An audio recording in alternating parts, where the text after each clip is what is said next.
7:26, buongiorno Sicilia e ben trovati per un'altra puntata del nostro momento mattutino dedicato a tanta informazione, tanti approfondimenti, tanti ospiti, un po' di leggerezza, uno sguardo alle stelle, insomma un'altra puntata da vivere insieme. Diamo il buongiorno ad Angelo Gagliano. Ciao Buongiorno Angelo. Roberta e buongiorno ai nostri amici che ci seguono da casa. Tra poco ovviamente lo spazio dedicato alla rassegna stampa, ma prima vi faccio un sunto brevissimo della nostra puntata. Ci occuperemo di anti-racket in Sicilia con il neopresidente Terranova che ci verrà a trovare per illustrarci la situazione dell'anti-racket nella nostra terra. E poi care vacanze, o forse dovremmo dire il caro vacanze, occhio puntato su un vistoso aumento dei prezzi. E il mare negato in Sicilia, ovvero ben 45 km di costa che non presentano la possibilità di balneazione. Ci accorgeremo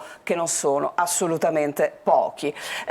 Cominciamo subito con l'informazione, quella che appunto ha contraddistinto la nostra giornata, la giornata di ieri e che ci ha permesso di portarvi in questo caso all'interno del Teatro Massimo di Palermo, ospiti davvero di grande rilievo per il simposio di Cotec su finanza sostenibile e transizione energetica. C'erano il Presidente della Repubblica Mattarella, ma c'era anche il Re di Spagna, ma anche il Presidente del Portogallo. Ha seguito tutto questo per noi Marco Gullà. Finanza sostenibile e transizione energetica sono stati i temi trattati al Teatro Massimo di Palermo nel corso del convegno Cotec alla presenza del Presidente della Repubblica Sergio Mattarella, del Re di Spagna Felipe VI e del Presidente del Portogallo Marcelo de Sousa. Il focus della 16ª edizione di Cotec Europa si è incentrato su alcuni aspetti di grande rilevanza. Si è parlato dell'importanza dell'innovazione nell'ambito del rapporto tra finanza e sostenibilità, di come sia necessario individuare nuove forme di finanziamento che possano garantire agli investitori un uso trasparente delle risorse, fornire dunque soluzioni che possano incentivare anche il settore privato al raggiungimento degli obiettivi di sostenibilità, un po' quello che ha ribadito nel corso del suo intervento anche il Presidente Sergio Mattarella. Sostenibilità, finanza e innovazione sono le tre parole chiave di questo appuntamento, questioni che trovano largo spazio nell'agenda internazionale e interpellano i governi. Il tema di questa edizione ci invita a riflettere sul potere trasformativo dell'innovazione in tutti i settori, anche in quello della finanza, e circa il ruolo di quest'ultima nel mobilitare risorse per obiettivi di inclusione e di crescita. Basti pensare alle trasformazioni gemelle di digitale e verde, poc'anzi citate, e al significato che esse assumono per una responsabile gestione dell'avvenire del pianeta e per un modello di sviluppo equo. Una governance adeguata è naturalmente strumento chiave per vincere le sfide globali con cui ci confrontiamo per mete collettive di progresso. Desidero ringraziare i nostri ospiti italiani per la generosa accoglienza e in particolare il Presidente Mattarella, ha detto invece il Re di Spagna. In questa occasione, ha aggiunto, infatti il foro Cotec si svolge proprio nella città che gli ha dato i natali, un luogo incredibilmente ospitale e di grande bellezza in cui io, come tutti noi penso, mi sento come a casa. Ed è arrivato il primo via libera dall'Unione Europea al nuovo pacchetto che riguarda il compartimento della pesca. Solo di qualche giorno fa la protesta nazionale che ha coinvolto le marinerie in Sicilia, appunto i pescatori di Sciacca hanno protestato proprio contro quel provvedimento che vieterebbe dal 2030 la pesca a strascico. In questo primo step appunto europeo l'Italia risulta già isolata. Sentiamo Luca Ciliberti. Arriva la riforma del settore della pesca in ambito europeo, tuttavia le nuove norme non soddisfano l'Italia. I componenti della Commissione Pesca hanno approvato con 20 voti a favore e 8 contrari l'accordo preliminare con il Consiglio europeo che una volta passato anche in plenaria nei prossimi mesi diventerà legge dell'Unione Europea. Le nuove regole riguardano i controlli per ridurre la pesca illegale, non dichiarata e non regolamentata. L'accordo prevede l'obbligo per i comandanti di dichiarare le catture tramite il giornale di bordo elettronico indipendentemente dalle dimensioni della barca. Nel caso di barche con meno di 12 metri è previsto un rapporto semplificato. I rappresentanti italiani hanno espresso preoccupazione su alcuni punti del nuovo provvedimento, in particolare quelli relativi alla tassazione sui combustibili fossili e alle limitazioni della pesca a strascico. Se da un lato, infatti, tutti i governi risultano d'accordo sui principali punti chiave della riforma, ossia la sostenibilità e la resilienza volti a rendere più competitivo il settore della pesca, dall'altro sono emerse anche divergenze sull'applicazione di tali principi. C'è poi un punto relativo ai controlli. La volontà di installare le telecamere sulle imbarcazioni, a prescindere dalla metratura, è chiaramente in contrasto con la riservatezza aziendale dei diritti dei lavoratori. Peraltro, questo comporterebbe anche ulteriori costi ed oneri amministrativi per i pescherecci. Molte e pesanti sono le altre novità contenute nel pacchetto che mette in subbuglio le marinerie italiane: le reti dalle maglie più ampie, l'obbligo di pescare più lontano dalla costa, una diversa composizione delle attrezzature e taglie minime dei pesci. Il settore operante con reti da traino, quello maggiormente colpito dalle nuove misure, rappresenta il 60% della flotta nazionale in termini di stazza e impiega direttamente circa 10.000 addetti per un volume di affari di circa 600 milioni di euro, pari a quasi il 40% dell'intero fatturato della pesca italiana. E allora, prima di dare la linea ad Angelo Gagliano per la lettura delle prime pagine dei quotidiani regionali, un occhio alle agenzie, perché c'è notizia di un terremoto di magnitudo 3.1 che è stato registrato la notte scorsa a mezzanotte 12 sull'Etna. L'evento è stato molto avvertito dalla popolazione in diversi paesi del vulcano. L'ipocentro è stato localizzato dall'INGV, Osservatorio Etneo di Catania, a 1,6 km a nord di Zafferana Etnea e a una profondità di 2,8 km. Alla scossa ha fatto seguito uno sciame sismico di altri 14 terremoti con ipocentro nella stessa zona tra Zafferana Etnea e Linera. Non risultano comunque segnalazioni di danni a cose o persone. E dunque subito uno sguardo ai quotidiani regionali. Angelo. Allora, partiamo dalla Sicilia di Catania, doppio titolo, il ponte prima di tutto. Infatti adesso si passa ai fatti. La commissaria dell'Unione Europea Valean chiede al ministro Salvini i dati per decidere sul finanziamento. La prima riunione del CDA dello Stretto di Messina, la commissaria ha chiesto al ministro Matteo Salvini dati e studi per valutare a Bruxelles se e come finanziare le infrastrutture e ha auspicato il sostegno dell'Italia per le modifiche al piano dei corridoi transfrontalieri. Ieri prima riunione intanto del Consiglio di amministrazione della Stretto di Messina. Poi una nuova gara o un project financing per evitare rischi, questo l'iter per la realizzazione del ponte. E poi accanto foto notizia, vedete il titolo scelto stamattina dalla Sicilia. Meraviglia, questo scrive Mattarella a Palermo, richiamo ai governi, futuro green, innovazione e finanza, Felipe di Spagna, il presidente portoghese, incantati dal Duomo di Monreale. Stiamo vedendo questa meraviglia, per l'appunto, come scrive la Sicilia. E poi i fatti che riguardano la politica, con Schifani che congela intanto il rimpasto, ma ora serve un nuovo passo. Ci sono altre notizie sulla prima della Sicilia, la stretta sul codice della strada, tolleranza zero su droghe ed alcol, via libera ieri al disegno di legge sulla sicurezza per quanto riguarda la guida. E poi ancora le nomine del governo, il generale Figliuolo sarà commissario per la ricostruzione in Emilia Romagna, mentre Panetta sarà il nuovo governatore di Banca Italia. Dopo Prigozhin siamo adesso in Russia. Putin ringrazia l'esercito russo, dice abbiamo evitato una guerra civile. Questo è la prima pagina della Sicilia, ma nelle pagine interne ci sono altri approfondimenti. Stiamo vedendo e parliamo proprio di ponte sullo stretto. Si passa alla parte tecnica, l'Unione Europea chiede dati per il finanziamento, a luglio vertice a Bruxelles, si è riunito il CDA dello stretto di Messina. Questo è quello che scrive la Sicilia e vedete qui c'è l'incontro, la stretta di mano tra Matteo Salvini e la commissaria dell'Unione Europea ai trasporti davanti al plastico del ponte. In alto al centro della pagina il CDA dello stretto di Messina. Come potete vedere, insomma, qualcosa si muove. La nuova società per il ponte sullo stretto, inizio costruzione è previsto la primavera del 2024, il 51% in mano al Ministero dell'Economia, al Ministero dei Trasporti, mentre il 49% sarà suddiviso tra RFI, ANAS, Regione Sicilia e Regione Calabria. Questa è la situazione relativa al ponte. La politica siciliana, Schifani, adesso si cambia, ieri c'è stato un vertice di maggioranza, il governatore congela il rimpasto e pacifica il centrodestra, le mosse e il prezzo pagato, ma si dimette intanto il portavoce, la nuova strategia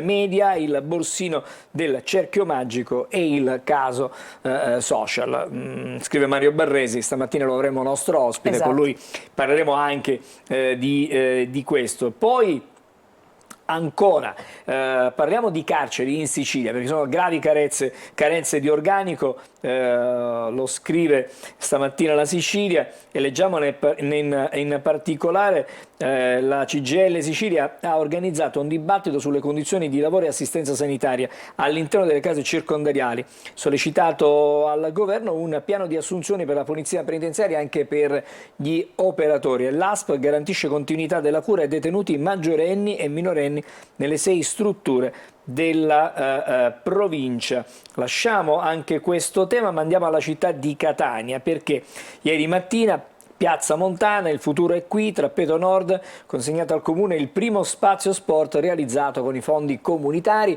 Il sindaco Trantino, rigenerazione contro il degrado, un campo da calcio in sintetico, uno di basket, panchine intelligenti per la ricarica anche dei cellulari. E poi c'è anche altro, stiamo vedendo, si parla anche di cronaca, anni di violenza contro la compagna, è stato arrestato un 35enne a Mister Bianco, e la Guardia di Finanza ha sequestrato 35.000 articoli senza contrassegno. E poi guarda anche qui, guardiamo insieme, i Mazzei guardano al loro nero, 3 condanne, appello del Vento di Scirocco, conferme per i boss, pena concordata per imprenditore. Leggiamo qualcosa in più.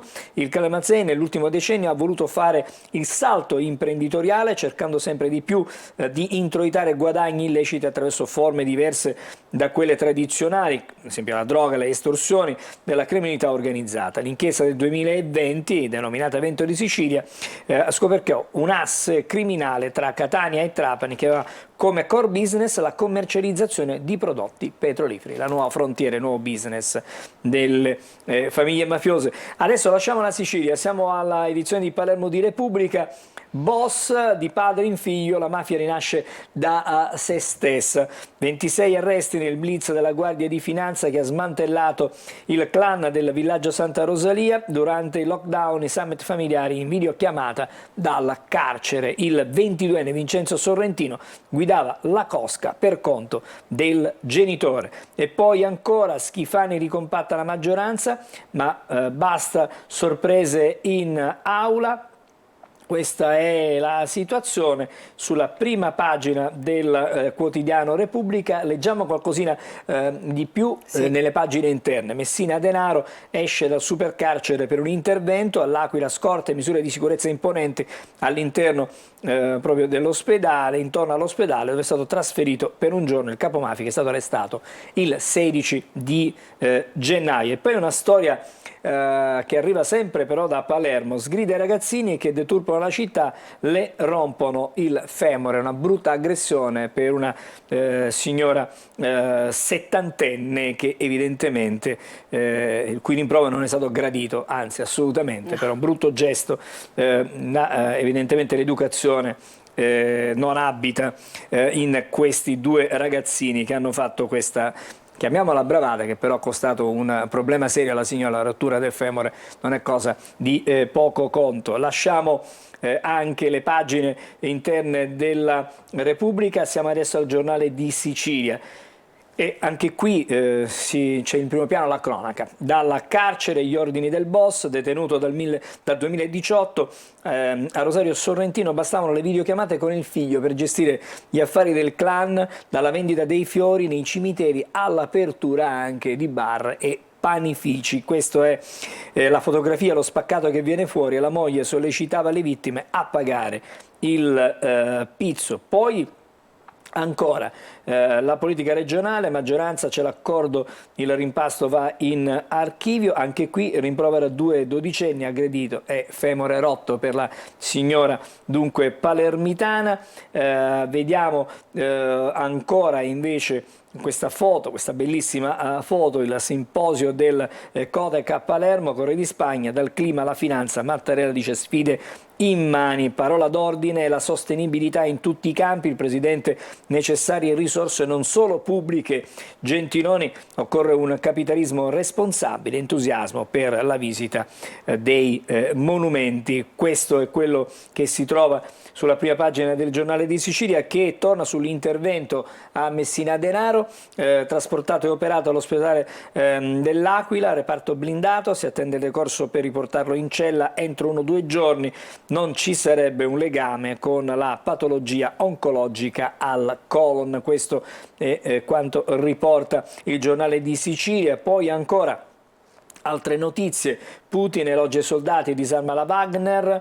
Poi Banca Italia, Panetta governatore, Figliolo commissario per l'alluvione, codice della strada, ci sarà una stretta in arrivo. E dopo il concerto di Vasco Rossi al Barbera, il prato è in condizioni disastrose, quindi bisognerà correre ai ripari, in considerazione che insomma, siamo in estate, bisogna fare interventi tempestivi per consentire poi la ripresa, la normale ripresa della stagione. Abbiamo il tempo anche per vedere la prima pagina della Gazzetta del Sud. Si apre con il ponte, definiti tempi e scadenze. A Roma anche la commissaria dell'Unione Europea ai trasporti, l'Europa sostiene l'opera, si è insediato il CDA della società Stretto di Messina, che ha stilato il cronoprogramma fino a luglio del 2024. Poi ancora Porto di Tremestieri, in fumo 17 milioni di euro, cerchiamo di capire che cosa significa, senza un cronoprogramma preciso, a cantiere ferme, soprattutto con la data del 31 dicembre terribilmente vicina. Il Ministero delle Infrastrutture una settimana fa ha avviato la revoca di finanziamento comunitario di 17 milioni. L'autorità di sistema portuale aveva più volte lanciato l'allarme. Una grave perdita per un'opera che rischia a questo punto veramente di non vedere la luce. Poi Banca Italia, Panetta succederà a Visco. E abbiamo altre notizie a Taormina. La cronaca: cade dallo scooter, 23enne rischia la paralisi degli arti inferiori. Alle Olie nuove ambulanze in arrivo a Lipari, Filicudi e anche a Panarea. E poi per la politica italiana, slitta l'informativa di Santanchè al Senato il prossimo 5 di luglio. Una notizia che ci porta a Messina, ma per gli spettacoli: il tour di Ligabue farà ripartire il Pala Rescifina. Questo è quello che dice la Gazzetta del Sud. Direi che con i tempi siamo precisi, ci possiamo fermare qui anche stamattina. Fra poco vedremo quelle nazionali, le prime pagine nazionali. Hai detto tutto, ci fermiamo, torniamo tra pochissimo.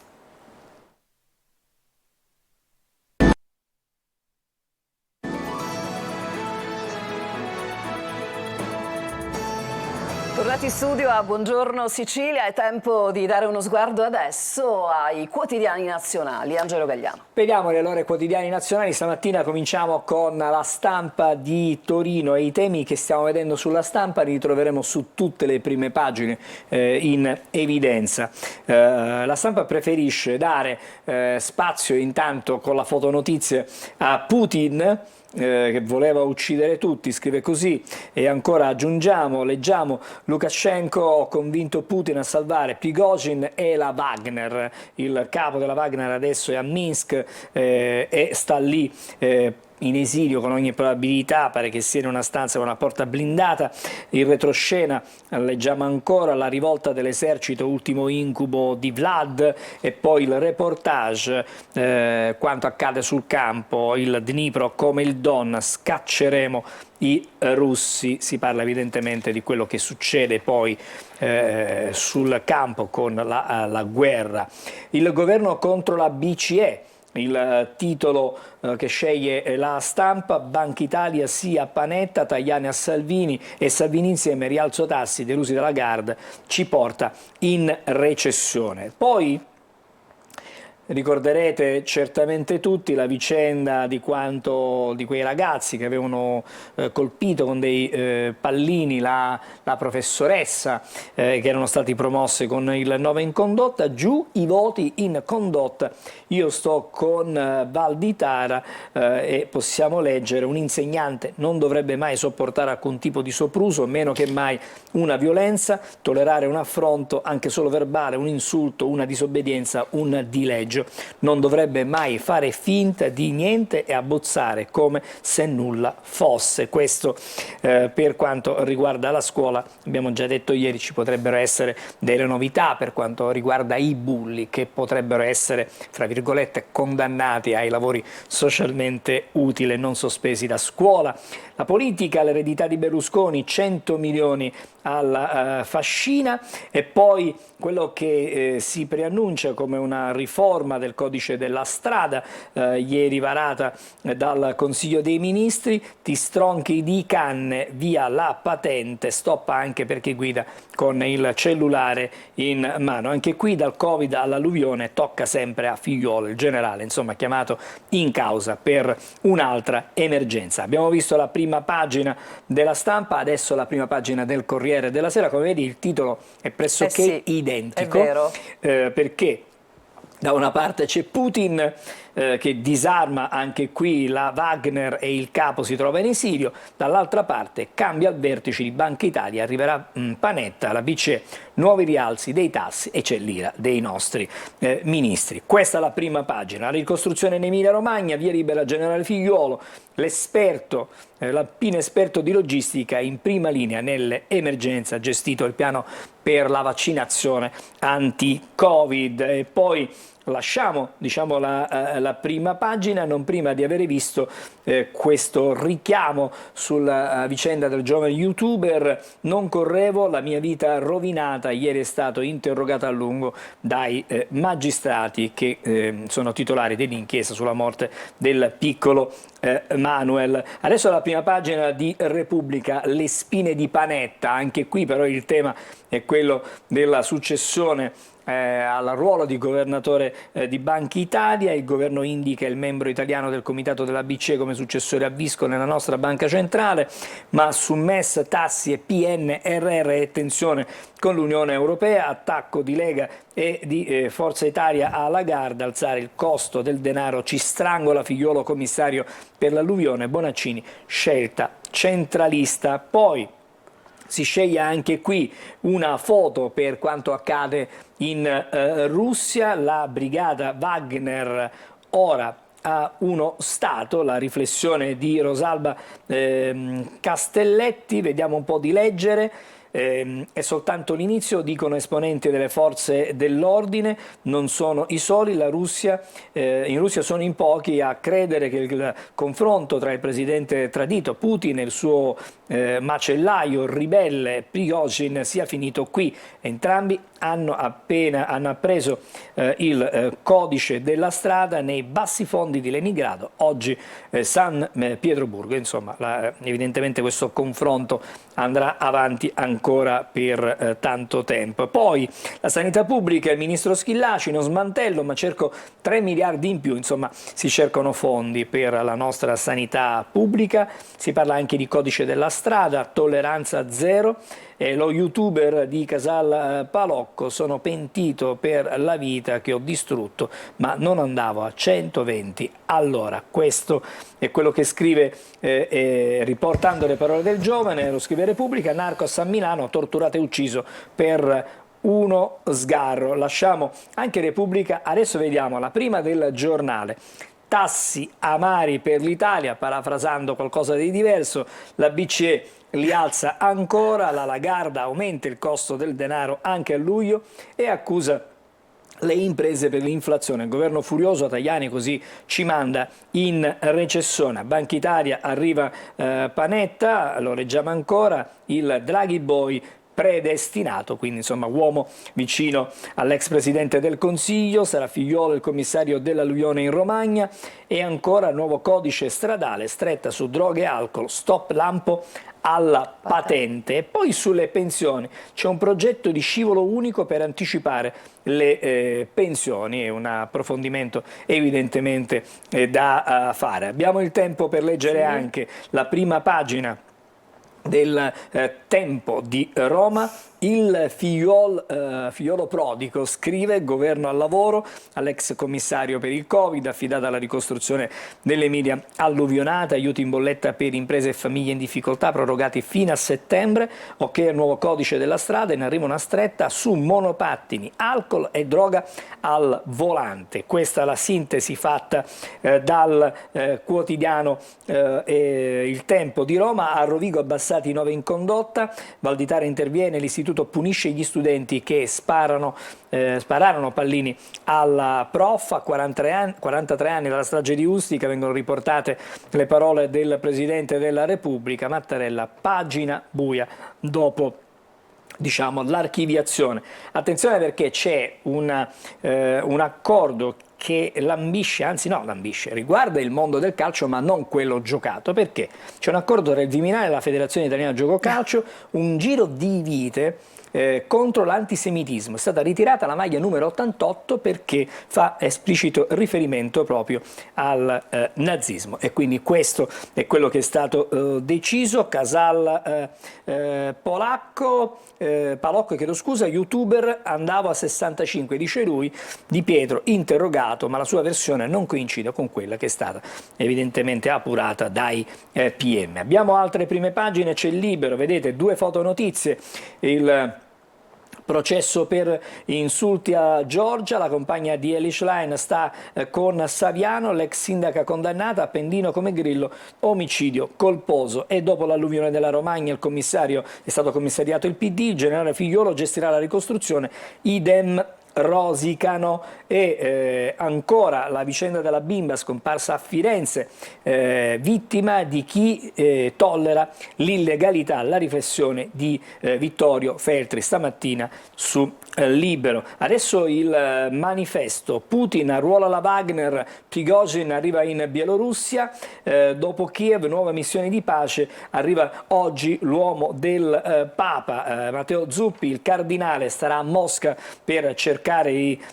trovare, comunque speriamo riesca, una soluzione per il conflitto in Ucraina. La macchina del fango, dai vaccini all'alluvione, il governo annuncia la nomina del generale Figliuolo a commissario per i territori di Emilia Romagna, Marche e Toscana. Le risorse non ci sono, ma intanto Bonaccini e il PD sono spiazzati. Meloni copia Draghi e sceglie anche Panetta alla guida di Banca Italia. Questa è la riflessione che viene portata avanti da diversi quotidiani questa mattina. Altro giornale dalla capitale, Il Messaggero, apre con le bollette e gli aiuti fino a settembre. Il Consiglio dei Ministri ha prorogato lo sconto su luce e gas. Figliuolo nominato commissario per l'alluvione. Governatori di Emilia, Marche e Toscana saranno i vice.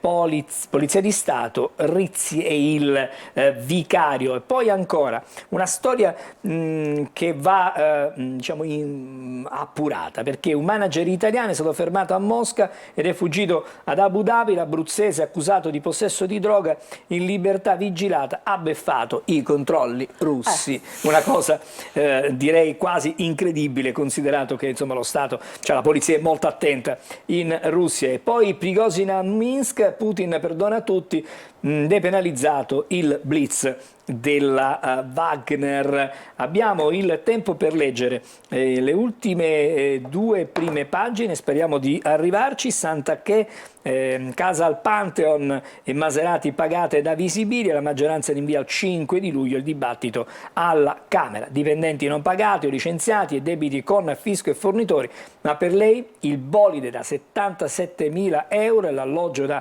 19.000 euro più spese per Chuck, però la redazione non c'era. Questo è sempre ovviamente il Fatto Quotidiano, che ha delle notizie un po' diverse in prima pagina rispetto a tutti. La Verità, guadagni illeciti dei Benetton, truffa e peculato, primi indagati sapevano da anni che il Morandi rischiava di crollare. Ci riporta dunque la tragedia avvenuta in Liguria. La maggioranza, vediamo ancora, maggioranza Ursula finita, legge Green pure. I socialisti, se parliamo di Europa ovviamente, non riescono a fare passare la norma estremista. Parte del PPE si è schierato con i conservatori, ha fatto saltare il disegno di Timmermans. Esultano Fratelli d'Italia, Lega, Forza Italia, il preludio di un nuovo assetto europeo. Questo è quello che scrivono stamattina sulla Verità. Però i temi economici non possono mancare nella nostra rassegna stampa. Attenzione con il Sole 24 Ore, perché sì, l'apertura è con il codice della strada, tolleranza zero per alcol e monopattini con la targa, ma anche qui, vedete, Fabio Panetta sarà il nuovo governatore di Banca Italia. Bonus bollette fino a settembre, il fisco su 13esimi straordinari, sconti solo ai redditi bassi.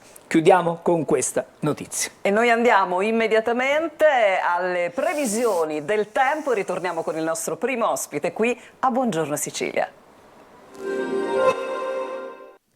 Un saluto e ben ritrovati da Sofia Inglese di Trebi Meteo. Ci attende un mercoledì in prevalenza soleggiato sulla nostra penisola, solo nuvolosità irregolare interesserà le regioni settentrionali con qualche possibile fenomeno localmente a carattere temporalesco sui rilievi del nord-ovest e sull'Appennino centro-settentrionale. Sole protagonista sulla Sicilia con qualche velatura in transito senza precipitazioni. La ventilazione debole o a regime di brezza lungo le zone costiere con mari da calmi a poco mossi. Le temperature non subiranno particolari variazioni, valori massimi infatti che saranno compresi tra i 29 e i 32 gradi. Ampi spazi soleggiati anche nel corso della giornata di giovedì, sempre con qualche velatura in transito ma senza conseguenze, la ventilazione ancora debole o a regime di brezza lungo le zone costiere con mari calmi o poco mossi e temperature che si manterranno pressoché stazionarie o in ulteriore lieve rialzo di qualche grado, con punte infatti che potranno anche sfiorare i 33 gradi con caldo ed afa. Ulteriori dettagli vi attendono come sempre sull'app di Trebi Meteo.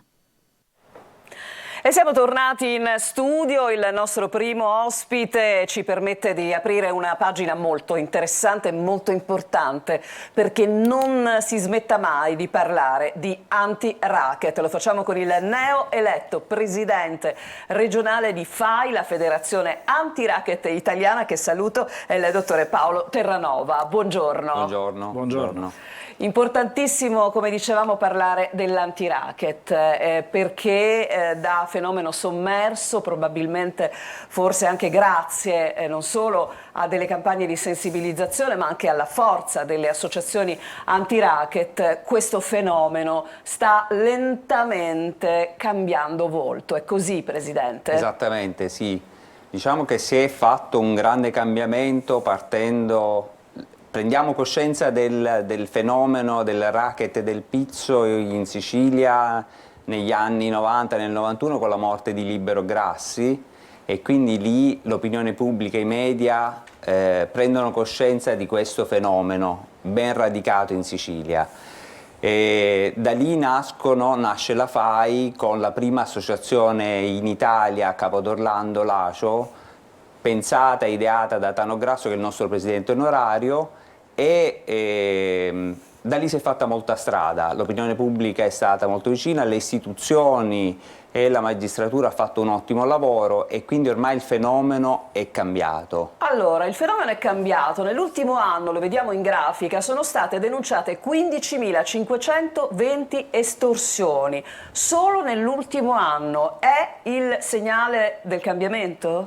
Sì, ormai lo Stato è vicino, sia le forze dell'ordine che noi associazioni siamo vicini agli imprenditori che vogliono denunziare. Denunziare conviene a un imprenditore, a un commerciante, perché ormai c'è una rete di protezione attorno a lui. E chi decide di entrare all'interno di un'associazione come la FAI entra all'interno di una famiglia, trova un'assistenza legale gratuita, trova dei psicologi, trova dei commercialisti pronti a aiutarli. Poi abbiamo due grandi leggi, la legge 44 e la legge 15 per l'usura. Sono due leggi che sempre grazie a Tano Grasso sono state fatte per dare dei ristori a chi subisce dei danni estortivi o a chi è soggetto ad usura, e quindi conviene denunziare perché si può ripartire nuovamente con le proprie attività e si è sempre coccolati e aiutati da tutta l'associazione. Dottore Terranova, fino a qualche anno fa c'era molta resistenza a denunciare. Lei ha detto che adesso le cose sono un po' cambiate perché lo Stato è più presente, le forze dell'ordine sono più presenti, però le inchieste, molte inchieste testimoniano ancora che ci sono molti imprenditori, molti commercianti che continuano ad avere paura nel denunciare il fenomeno, che in qualche modo insomma, il racket diventa socio poi dell'attività commerciale. Diciamo così, perché c'è ancora questa resistenza? C'è questa resistenza perché la mafia fa paura, gli atti intimidatori fanno paura, ma è anche vero che ormai è da moltissimi anni che non viene più colpito direttamente un imprenditore. Gli atti intimidatori si fermano al danneggiamento, ma mai alla persona fisica. E ripeto, lo Stato è sempre vicino. Noi abbiamo diversi imprenditori in Sicilia, ma in Calabria la FAI è presente in tutta Italia, abbiamo più di 55 associazioni sparse dal Lazio sino ad arrivare in Sicilia. Molti imprenditori sono con una protezione speciale, e quindi questa paura deve essere superata, non c'è più motivo di aver paura. La mafia è presente, ma non ha nessun interesse a passare quel limite di violenza fisica verso l'imprenditore. Tutto questo perché attirerebbe una maggiore attenzione, un'accensione di focus particolari. Stiamo vedendo che ormai la tecnologia, le intercettazioni non solo ambientali ma proprio quelle video sono un deterrente importante in questo senso. Esattamente, anche perché il delinquente mette in conto che nella sua carriera può finire in carcere ed è un incidente di lavoro. È ovvio che finire in carcere per un omicidio o un tentato omicidio le cose sono ben diverse, quindi fino a quando è un piccolo danneggiamento sì, ma non si va oltre, quindi non c'è più questo pericolo. Bisogna denunziare, bisogna che l'attenzione anche dell'opinione pubblica ritorni, perché c'è stato un po' negli ultimi anni da parte dell'opinione pubblica, anche delle persone, abituarsi a questi fenomeni. Sentiamo giornalmente di azioni della magistratura, delle forze dell'ordine che sono sempre attive sotto questo punto di vista, che fanno degli arresti, però non corrisponde un impatto mediatico molto forte. Ecco, stavamo vedendo, mentre lei appunto spiegava e parlava di questo argomento, delle immagini, no? Le famose riprese delle videocamere di sorveglianza, eccole qua.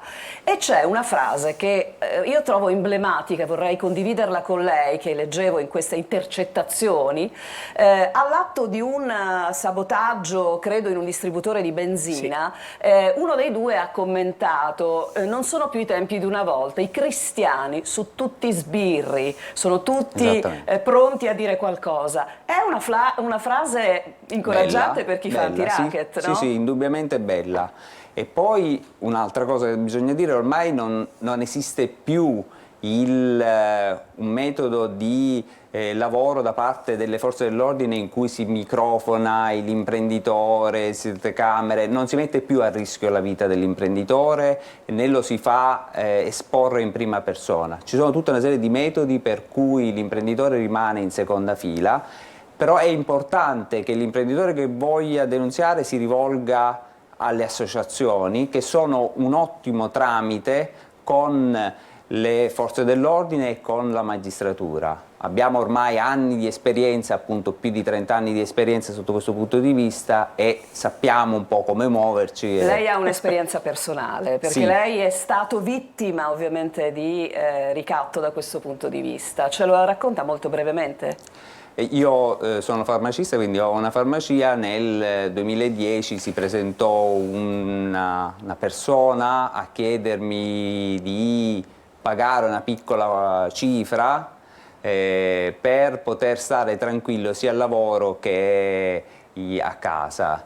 Quindi subito denunziai, io ho avuto fortuna, all'epoca non esisteva l'associazione nel posto dove vivo, non avevo nemmeno la consapevolezza dell'esistenza di queste associazioni anti-racket e quindi mi rivolsi subito alla caserma dei carabinieri del paese e lì trovai le porte aperte da parte del maresciallo ed è iniziato tutto un percorso che è finito bene perché ho trovato dall'altra parte delle forze dell'ordine attente.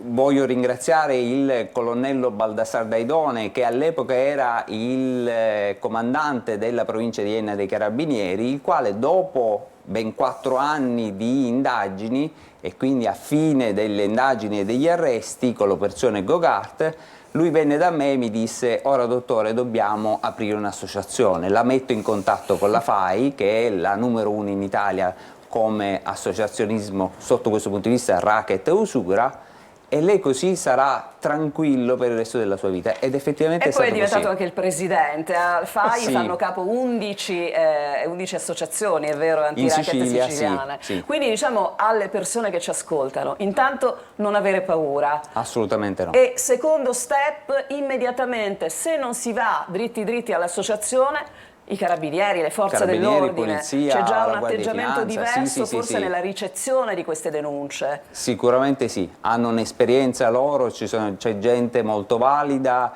e bisogna fidarsi ciecamente. I numeri delle denunce sono aumentati, però avete comunque una percentuale di quelli che sono magari le attività commerciali che vengono maggiormente prese di mira. Esiste una categoria che è quella più vessata perché magari per la malavita rappresenta quella più semplice, quella a cui si può arrivare prima, oppure tutte le categorie commerciali indistintamente sono oggetto? Tutte le categorie commerciali vengono colpite. Indubbiamente ormai c'è stata un'evoluzione del racket, si tende a non andare più nelle piccole botteghe dove ormai anche crisi, pandemia, inflazione, diciamo, non è più conveniente, tranne solo per dare un segnale di presenza del controllo mafioso. Ormai il racket si sta rivolgendo alle piccole e medie imprese, soprattutto quelle edili, e lì stiamo cercando di intervenire. Nelle mie zone, io vengo dalla provincia di Enna, ma nell'entroterra siciliano abbiamo anche un problema di mafia dei terreni, del pascolo, quindi lì si ha un atteggiamento di danneggiamento dei terreni con pascolo abusivo e tutta una serie di procedure criminali per cercare di convincere l'imprenditore agricolo ad andare via. Noi un paio di anni fa a un nostro socio di Agire è stata bruciata una trebbia e con piacere vi posso dire che siamo riusciti, grazie alla legge 44, a restituirgli la trebbia e lui ora ha ripreso nuovamente a lavorare, quindi è un buon percorso. Allora, siamo quasi in chiusura, Presidente, anzi siamo in chiusura, è cambiato un po' il modo di richiedere, o perlomeno c'è un approccio iniziale, non so, fare la spesa gratis piuttosto che piccoli altri favori per poi arrivare ad altro? Sì, indubbiamente sì, si entra, si cerca di capire qual è l'atteggiamento dell'imprenditore, del commerciante dall'altra parte, vedere se c'è la possibilità di poter entrare, quindi si fanno piccole richieste. Nel campo edilizio si chiedono un po' di materiale e poi magari non lo si paga e così via. E quindi insomma attenzione, perché quello potrebbe essere il viatico, no? Per poter arrivare ad altro. Va bene, allora noi la ringraziamo tantissimo, le auguriamo buon lavoro perché il lavoro c'è e forse ci dovremmo augurare che non ce ne sia più molto presto, però meno male insomma che esistono le associazioni. Grazie naturalmente al dottore Paolo Terranova. Noi ci fermiamo, Angelo, per una pausa e poi siamo pronti a trattare un argomento caro a tanti, il caro vacanze.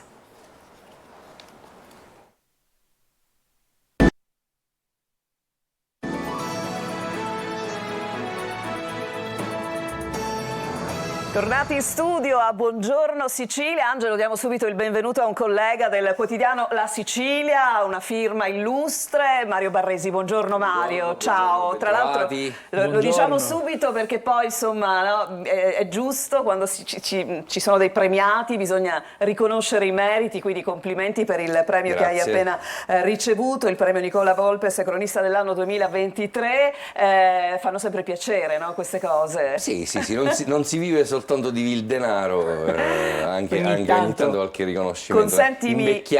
Consentimi Mario di ricordare anche il premio che è stato attribuito alla collega della testata giornalistica che rappresentiamo, Giusy Lazzara, che appunto ha ricevuto anche in questa occasione un premio per un bellissimo servizio realizzato nel mondo appunto dei portatori della sindrome di Down, quindi davvero un bel lavoro. Allora, siamo con te per parlare di un argomento che tu conosci benissimo, anzi ne conosci tanti benissimo, la parola Sicily. Ma questo in particolare? Questo in particolare perché è partito, insomma, tu lo conosci molto bene, sai che adesso c'è una sorta di braccio di ferro tra gli albergatori ai quali si richiedono in questo momento dei rimborsi per il famoso piano del Sicily, che comportava un pacchetto, diciamo, vacanze, laddove il turista era avvantaggiato, era il periodo del Covid, quindi si cercava di far rinascere il turismo. Adesso invece pare che questi soldi debbano tornare indietro laddove non utilizzati. Gli albergatori non la pensano così. Vediamo il servizio di Lorena Dolci e ne parliamo con te.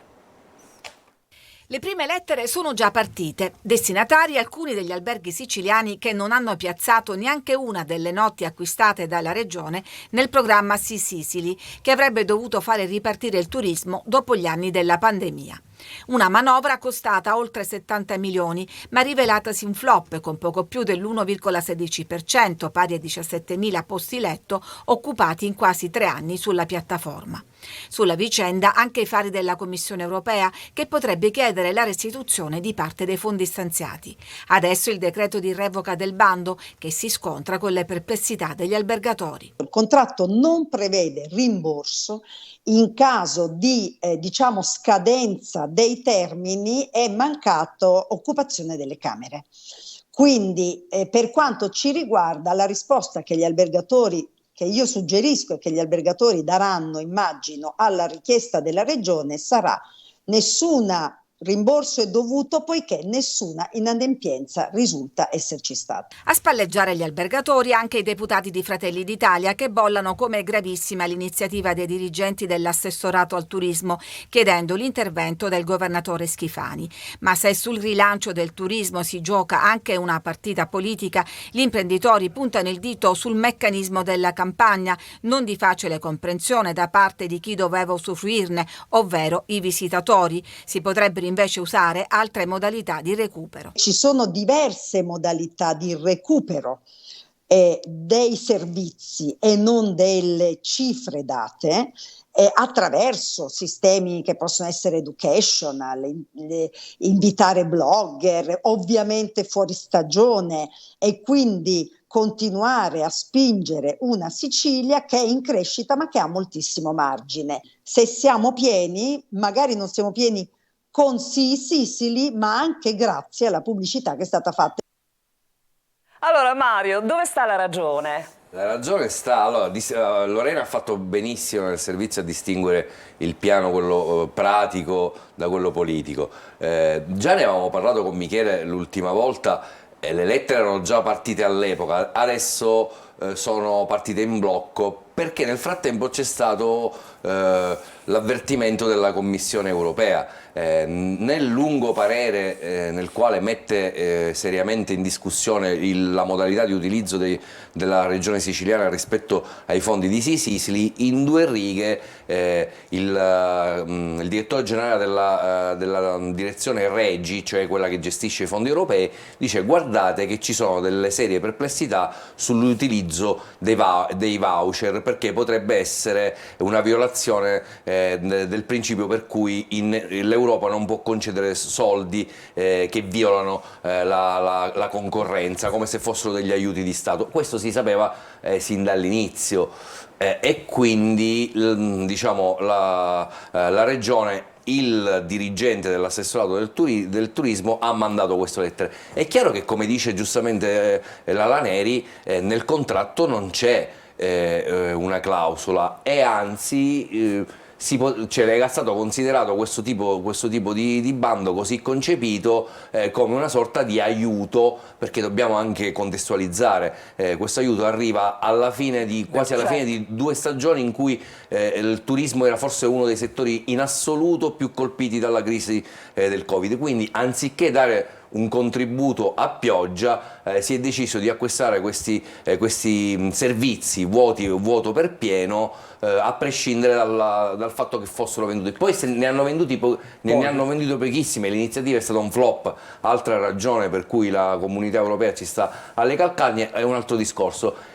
E altra cosa che diceva giustamente Ornella Laneri, ora sono pienissimi, non certo grazie alle iniziative promozionali, ma perché è un trend mondiale, nazionale e siciliano in particolare. Però è chiaro che se diciamo, la regione ha un credito, tra virgolette, nei confronti degli albergatori, si può continuare, diciamo, questo rapporto, magari utilizzando questi voucher per la bassa stagione e allungando il periodo. Ma questi voucher sono sempre però considerati aiuti poi dall'Europa. Il rischio è che alla fine, alla squagliata della neve, questi soldi li prenderanno, giustamente dico io, gli albergatori, perché sono stati colpiti, ma poi l'Unione Europea li chiederà alla regione dicendo: questi non te li do, e li decurterà dal finanziamento, e quindi li pagheremo noi siciliani. Benissimo. Allora, in attesa di archiviare, insomma, questa storia, quindi non lo so quanti giorni toccano in media ciascuno di noi. Dovremmo ora andare ognuno di noi almeno 2 giorni in vacanza quest'estate, perché li pagheremo noi probabilmente questi soldi. Come ti dicevo, in attesa di archiviare questa vicenda, però un dato è certo: è tutto pieno, nonostante il caro vacanze, anzi le care vacanze che in questo servizio ci racconta Giulia Azzalini. Lo vediamo.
Insomma, che ne sarà dei viaggiatori che da Forlì o per Forlì dovevano spostarsi con questo vettore, con questa compagnia che doveva essere un po' una soluzione al caro voli? Parliamo ovviamente della questione Aero Italia, tra le altre cose, Mario. Sì, che poi, voglio dire, è stato un'inchiesta fondata diciamo, dal lavoro di papà, perché mio figlio ha vinto una manifestazione la cui finale si fa a Mirabilandia, quindi stavo smanettando col telefonino e diciamo l'aeroporto più comodo era Forlì, e comincio a guardare che tutti i voli a un certo momento erano 499 euro. Ho detto: ma come funziona questa cosa?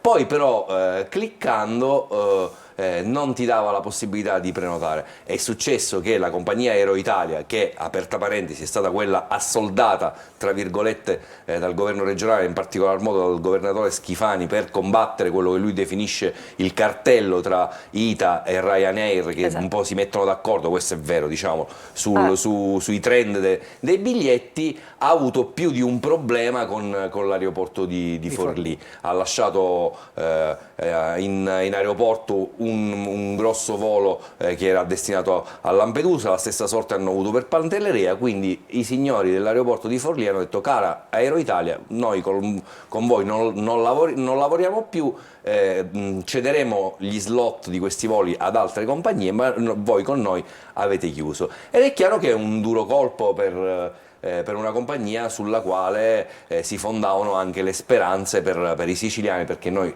alcune volte lo facciamo per vacanza o per piacere, altre per necessità o per lavoro, penso per esempio a quelli che anche per motivi di salute si spostano, quindi è un problema serio. Aero Italia potrebbe non essere necessariamente la soluzione magica rispetto ai problemi di cosa. Poi ho fatto una sorta di fact checking, a quel punto mi sono... qualche low cost l'hai trovato, sì, diciamo. qualche low cost, soprattutto devo dire su Palermo. I palermitani sono molto più fortunati dei catanesi che in questo momento possono votare i catanesi soltanto su Orio al Serio. Da ottobre ci saranno i voli a Catania convenienti ma non convenientissimi. In questo momento le tariffe più convenienti sono per i palermitani che volano, per Palermo che vola su Roma, Fiumicino oppure su Orio al Serio.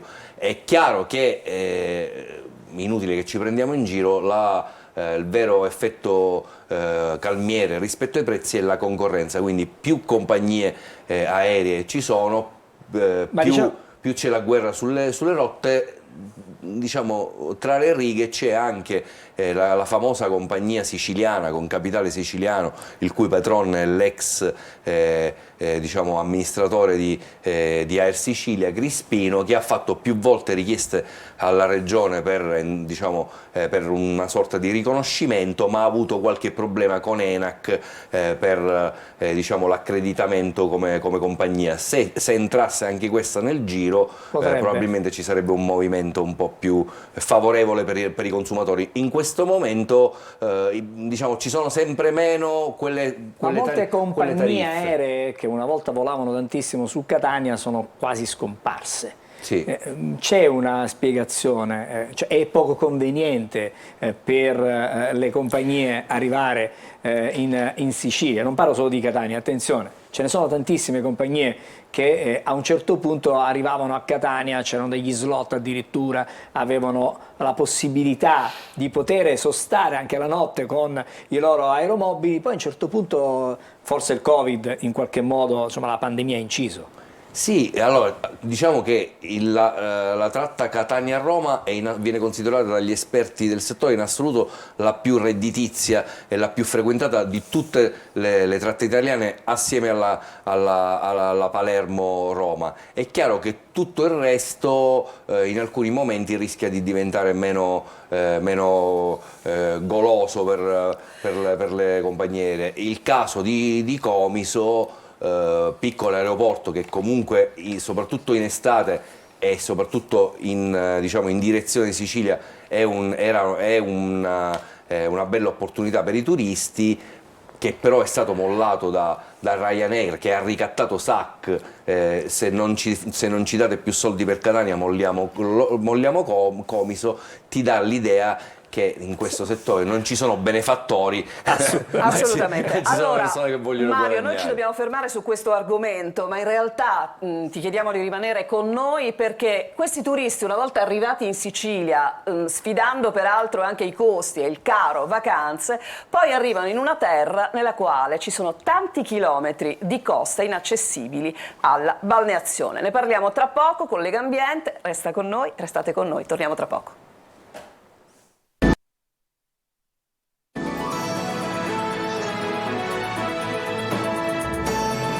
Tornati in studio, buongiorno Sicilia. Come dicevamo prima della pausa, adesso parliamo di questo mare negato, ovvero di questi 45 chilometri di costa che diventano off limits per quanto riguarda la balneazione, e credo non solo. Noi ci colleghiamo per questo con la direttrice di Legambiente Sicilia, Vanessa Rosano, che è collegata con noi, giovanissima, una giovanissima. Buongiorno. Buongiorno. Buongiorno a tutte e a tutti. Allora, giovani sono sempre sensibilissimi. Mario Barresi è qui con noi in studio. Non sono giovane, però. No, ma infatti no, era per quello che proprio facevo il confronto.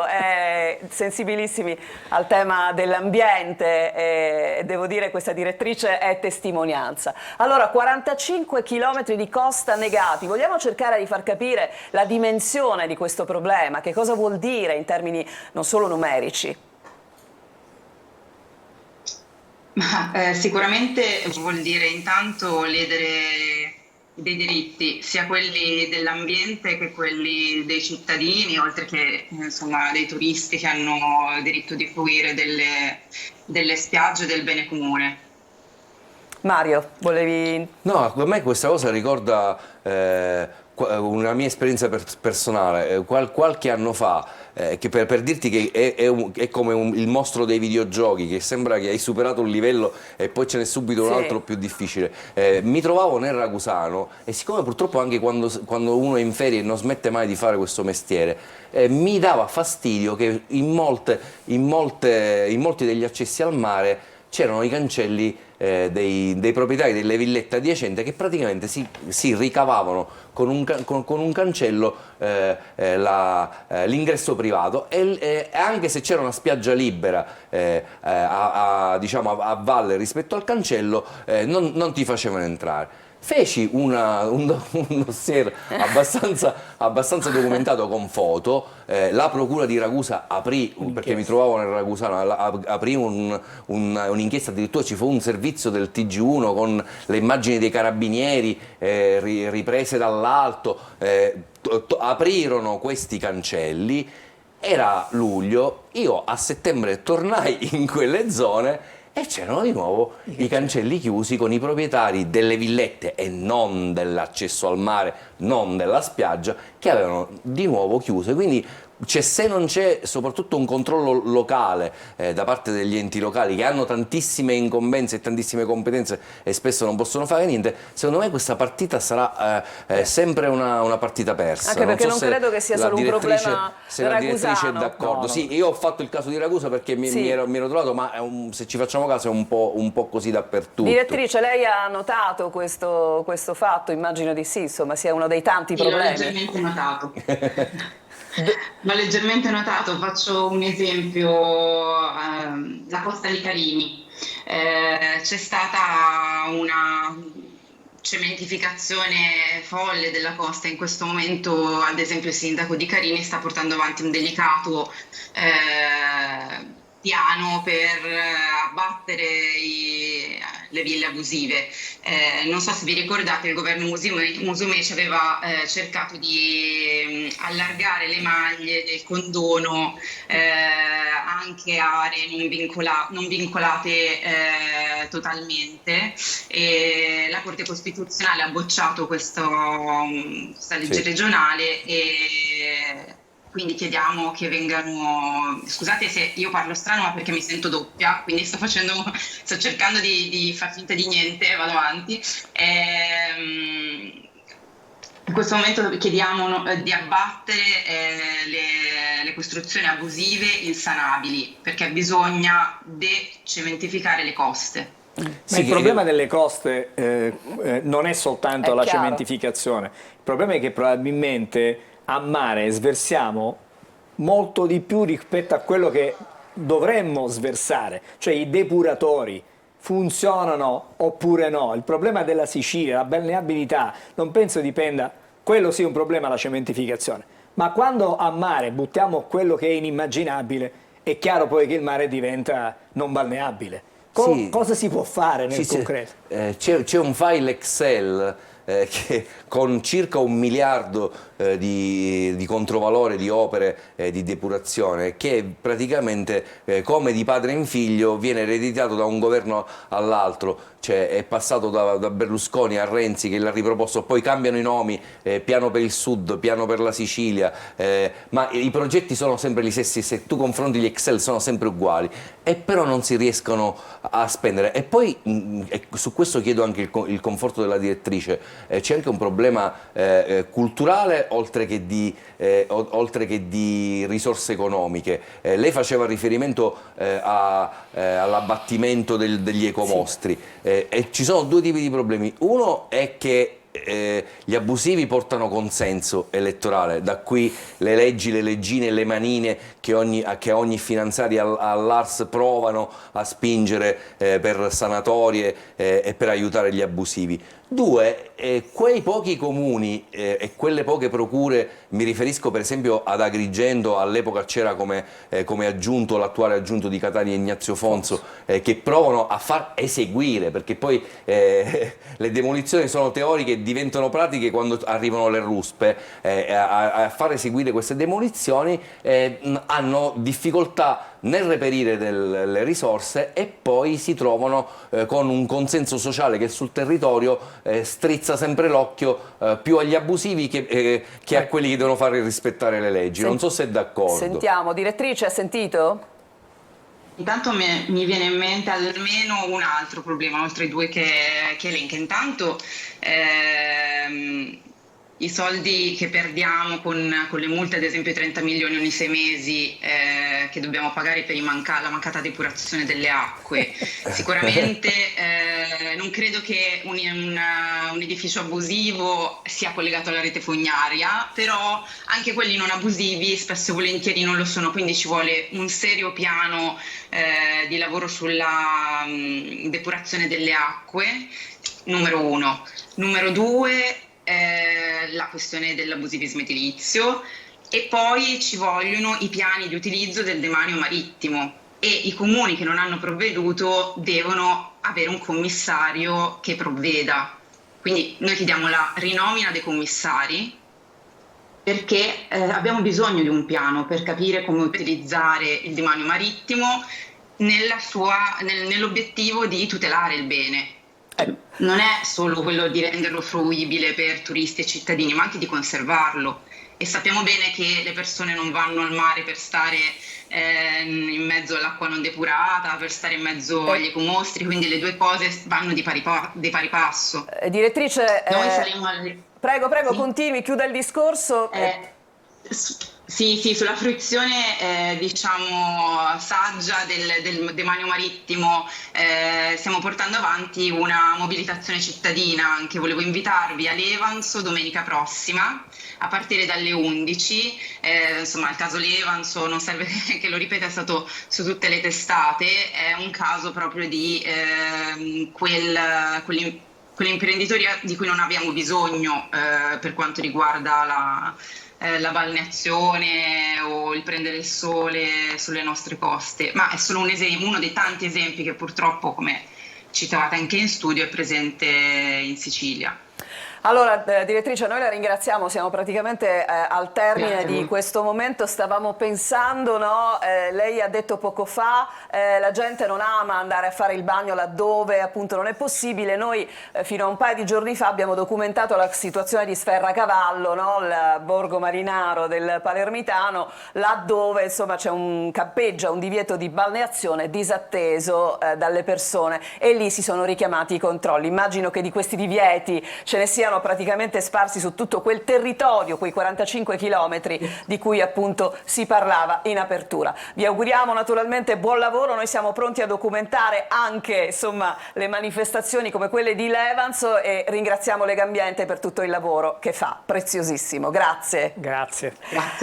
Allora, grazie a Mario Barresi, Grazie buon lavoro. Oggi tu sul quotidiano parli di altro, perché sì, possiamo vedere. La vediamo velocemente e andiamo insieme. La politica, perché si cambia passo, dice Schifani, sì. Ha cercato di ricompattare questa maggioranza che scricchiola. Esatto, rinunciando all'idea di rimpasto, ha acquitato le acque agitate del centrodestra, e poi c'è qualcosina di sfizioso, di cambi di guardia anche nel mondo del suo staff, il cosiddetto cerchio magico di Schifani. C'è qualcuno che è in salita, qualcun altro che invece il portavoce esce. si è dimesso. Si è dimesso il portavoce, ne sta cercando, se siete interessati, c'è un posto a disposizione con un ottimo stipendio. Allora, il seguito sul quotidiano La Sicilia, grazie a Mario Barresi. Noi adesso, caro Mario, sorridiamo e lo facciamo con Insieme una pillola.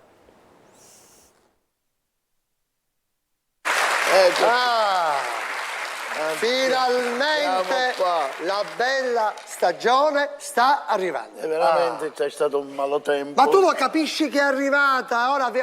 Ora viviamo la più bella stagione dell'anno. Le vacanze al mare, i viaggi. I viaggi. Chi? Noi tutti quanti, noi, perché noi non viaggiamo? Noi le vacanze le abbiamo fatte sempre con Depelantes. Sì, caceretta. Chi c'entra con i Deplian? Ma noi abbiamo viaggiato. Dai, perché non abbiamo viaggiato noi? Dai. Scherzate. Noi faremo viaggi. Ma quanti ne abbiamo fatti? Abbiamo... No, dico... Abbiamo visto posti nel mondo che voi umani non vedrete mai. E neanche noi. Ma posti di una bellezza straordinaria. Per esempio, io mi ricordo il Qatar. La tosse che mi stava mangiando. Ma proprio perché c'era fresco, e cominciava, io ci dicevo, aspettura. Il Qatar, il deserto del Qatar. Ho capito una cosa. Posti di una bellezza, mi dovete credere. La Bolivia! La Bolivia! Dove fanno il famoso olio. Quale olio? L'olio di Bolivia. Però il posto che mi ha colpito più di tutti, e ve lo devo dire, è stato il Nepal. Anche ragazzi, a me, ma a me mi ha colpito più di lui. Lui dice che ha colpito lui, ha colpito a me. Perché quale posto è? Il Nepal. Il Nepal. Un bambino correva con la testa girata e mi ha preso nel paese che ha detto lui. E mi fece male. Ma chi? Quel bambino. E io gliel'ho detto. Aspetta. Gliel'ho detto, signora, si prende il bambino che va correndo e va facendo danni nel paese che ha detto lei, che mi ha dato una testata. Vogliamo stare calmi. Ma questo piccerino? Un bambino che mi ha dato la testata nel paese che hai detto tu e sua madre se ne pregava. Ma quale paese? Il Nepal. Mi ha preso in piedi. Non è Nepal, no. È Nepal. No, Nepal è non qua. Nepal, è Nepal. Vabbè, comunque. Ragazzi, paesi di una esoticità. Poi siamo stati nel Bhutan. Sembra un piccerino. Gliel'ho detto, signora. Bimbo, Bhutanito, per favore. Lo Sri Lanka. Così camminavano tutti. Sono paesi, ragazzi, ma il paese più bello di tutti, quello che veramente ci ha dato anche un grande spessore culturale, sì, è l'India. Ma l'India è impressionante. Signori, andate in India. Ci sono un mare di indiani. Ci sono un mare, cioè, chi ci può trovare? Chi di Catania ci può trovare? Andate in India. L'India è una cultura diversa dalla nostra. Lì non sono cristiani. No, su Ayman. Nel senso che la loro religione non è prevalentemente cristiana. No. Per esempio, la religione più forte di tutte lì è i Sikh. E come infatti a me mi guardavano tutti. Che sei? La religione dei Sikh. Poi, per esempio, noi per nostra abitudine la domenica andiamo in chiesa, andiamo a messa, prima di entrare ci avviciniamo al fonte battesimale, bagniamo le punte delle dita e ci tocchiamo con il segno della croce. Loro no! Loro non si toccano le punte delle dita. Loro si immergono tutti quanti nell'acqua. Dai, fonte battesimale su a tipo piscina. No, non ce l'hanno le chiese. Come? Se c'è la religione c'è una chiesa. No, non ce l'hanno la chiesa. Hanno il fiume Gange. Vicino Petralia. Che vicino Cuore vicino per minchia, ma perché va a fare fiume Gange? Cos'è il Gange? La Madonnina. Però... Il fiume Gange è il fiume sacro. E il pretenza cavai. Non cantano le canzoni della chiesa. Loro dentro il Gange ci pregano. Loro dentro il Gange si battezzano. Loro dentro il Gange ci vivono. Loro si immergono. Se uno si deve purificare, si immerge a dentro. Si immerge. Fanno tutto. Tutto. Certe volte gli struganci che fanno tutto, capita. Che cosa fanno? E la bellezza è vedere quelle persone a molla all'acqua con le facce così. Perché stanno squadrando. E un'altra cosa importante, sono gli animali. Loro hanno un rispetto degli animali che è religioso. Sì. Infatti loro in India hanno le vacche sacre. Le vacche è su sicche, però i vacche là non si toccano. Allora è proibito mangiare la carne della vacca. E tu vedi sti sicchi, ma proprio meschini, e le vacche là che camminano. Guarda la chissa, te la mangiasse una fedeca.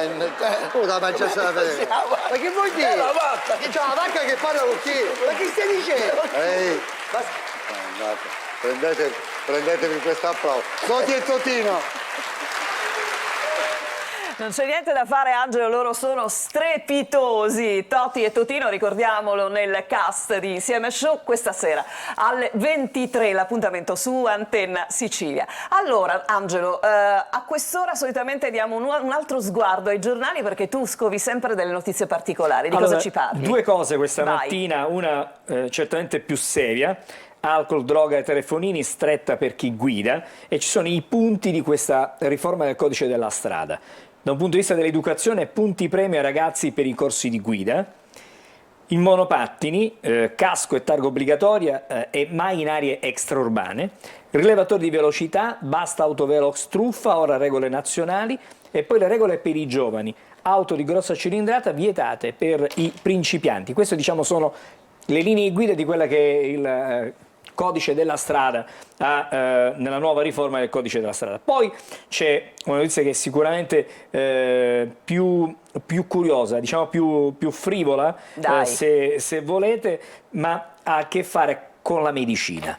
Questo mi piace perché poi ci arriviamo, se abbiamo tempo, per vedere qualche cosa di più frivolo. Tanto la medicina, la svolta dell'insulina una volta alla settimana per chi ha diciamo problemi, certamente una soluzione, non dover fare ogni giorno l'insulina, ma una volta alla settimana in qualche modo allevia quelle che sono proprio le preoccupazioni, le sofferenze.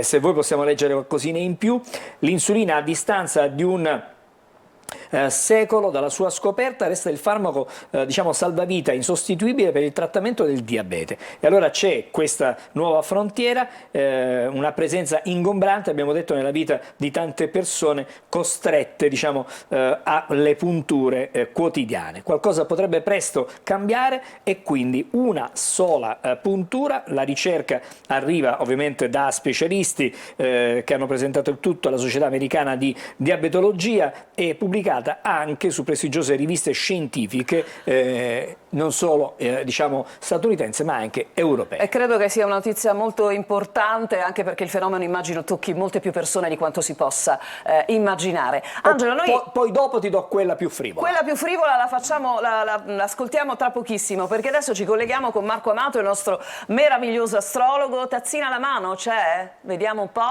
Buongiorno Roberta. Buongiorno. Ah, vedi, oggi sei in tinta con Buongiorno Sicilia con questa tazzina. Anch'io, vedi, mi sono messa un po' come lo sfondo. Allora, carissimo Marco, oggi come dire, la tua attenzione si è concentrata su un personaggio del quale hanno parlato praticamente tutti i giornali, lo ha detto Angelo Gagliano stamattina, il generale Figliuolo, che noi abbiamo conosciuto non tanto per le sue imprese nelle forze armate, che vabbè poi sono venute a galla, però certamente anche come la persona che ha gestito appunto il piano vaccinale nel 2021-2022 sostituendo Arcuri, quindi un personaggio che adesso però riceve una nomina importante, no? Per la quale si pensava a Bonaccini, così non è stato, e invece è il commissario per la ricostruzione in Emilia-Romagna. Che cosa dicono le stelle per lui? Allora, un dato per tutti che mi ha molto affascinato è il fatto che il signore in questione è del segno zodiacale del Cancro. Il Cancro è proprio il segno solare che stiamo attraversando in questo momento. Vi ricordo che il 21 giugno, quando il Sole entra in Cancro, si ha il solstizio d'estate. È estate. Il Cancro è il segno dell'estate, ma soprattutto la sua forma stilizzata del suo glifo, ovvero del simbolino che richiama la valenza zodiacale, è quella di due chele stilizzati.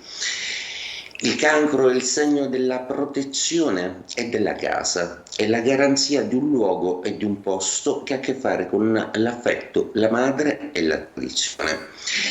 È assolutamente il segno più emblematico, è un cardinale, quindi determina una stagione, capace di portare l'effetto della protezione proprio sui suoi gradi. Il cancro è il segno della casa. Quindi mi sembra fortemente emblematico e significativo che la persona che si occuperà di garantire di nuovo un alloggio, un ripristino della realtà vivibile dopo una disgrazia del genere in termini logistici è proprio il protettore zodiacale della casa e del luogo stesso. E qui si saranno riconosciuti tutte le persone che sono appunto dello stesso segno, ovviamente del segno del cancro. La parola protezione mi sembra insomma quella oggettivamente, a parte casa, più indicata. Allora Marco, la vuoi ascoltare la notizia particolarmente frivola che sceglie Angelo? Sì. Dai, ascoltiamola. Riguarda l'estate, c'è una nuova tecnica, massaggi bioenergetici contro l'insonnia estiva. Questa tecnica, che è nata negli anni '80, aiuta a ripristinare l'equilibrio tra corpo e mente, alleviando dunque stress ed ansia, fattori che, uniti anche alle temperature, alterano il riposo notturno. È una buona soluzione. Quindi serve questo massaggio. Massaggi bioenergetici. Ok, tu li fai, Marco? O non soffri di insonnia? Io li faccio anche perché per anni mi sono occupato di una hammam. Ho fatto anche questo nella vita. Che cosa vuol dire bioenergetico? Che sembra una parola quasi magica. In realtà nello zodiaco Giove è il pianeta che stabilisce anche quanta energia abbiamo nel prana, e per prana intendiamo proprio nella capacità delle mani di spandere energia, il che può accadere ad una nonna che cucina benissimo piuttosto che a una persona particolarmente capace semplicemente con un abbraccio di riscaldare. Ecco, siamo fatti sicuramente di energia e di magnetismo, e anche i pianeti ci suggeriscono che il nostro corpo ha tante altre capacità. Sicuramente chi è Sagittario o Pesci nello zodiaco ha una maggiore capacità di avere questo dono. Bene, grazie. Insomma, abbiamo aggiunto questa chicca. Grazie a Marco Amato, che ritroveremo certamente domani nel nostro appuntamento quotidiano. Buongiorno. Angelo, siamo pronti Buona a giornata. ricordarci. Ciao Marco, buona giornata a te. Siamo pronti a ricordarci che cosa è accaduto il 28 di giugno di alcuni anni fa. Lo sapevi che nel 1846 a Parigi Adolphe Sax inventa il sassofono? Lo sai tu e lo sapevi tu che il 28 giugno del 1883 a Milano viene inaugurata la prima centrale elettrica europea? E nel 1919 in Francia viene firmato il Trattato di Versailles, fine della Prima Guerra Mondiale, questo lo sapevi sicuramente. Contestualmente nasce la Società delle Nazioni, la prima organizzazione intergovernativa che tende a migliorare il benessere e la qualità della vita degli esseri umani. New York 1926 nasce l'istrionico Mel Brooks, premio Oscar nel 69, poi nel 2004 alla carriera. Gli Oscar alla carriera vengono annunciati in estate, per essere precisi. Allora, era il 1951, nasceva il Pony Express Etneo, che ha fatto una vita smeralda a ritmo di Maracaibo. E insomma, Calogero, Alessandro, Augusto Calà, per tutti Gerry Calà, tanti auguri. 1952. Nel 1952 a Barletta nasceva il campione olimpico del 1980, il primatista mondiale dei 200 piani. Dal 1979 al 96 la Freccia del Sud, Pietro Mennea. Ancora sport, siamo però a Los Angeles, MGM Arena. Mike Tyson, grande campione di box, viene squalificato però per avere, pensa, staccato con un morso parte dell'orecchio al suo avversario, che era Evander Holyfield.